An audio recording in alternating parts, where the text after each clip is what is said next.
Hi అండి, welcome to my channel. View చూడండి ఎంత బాగుందో. చుట్టూ పచ్చని చెట్లు అన్నీ మంచిగా ఉండే, చూసారా ఎంత బాగున్నాయో. ఇక్కడ వచ్చి వీళ్ళు వాతావరణాన్ని ఆస్వాదిస్తున్నారు. ఇది పక్క పల్లెటూరు అండి. చెరువులు చూడండి, పెద్ద పెద్ద చెరువులు. ఇది వాటర్ ప్లాంట్.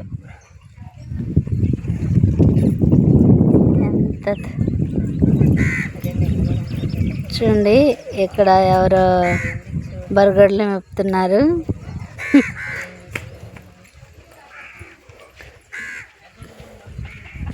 కొట్టది మంచిగా చూడు ఎంత బాగుందో, చాలా బాగుంది. ఇది వచ్చి ఏం చెట్టు, ములగ చెట్టు మంచిగా బాగుందండి. వాతావరణం చాలా సూపర్గా ఉంది.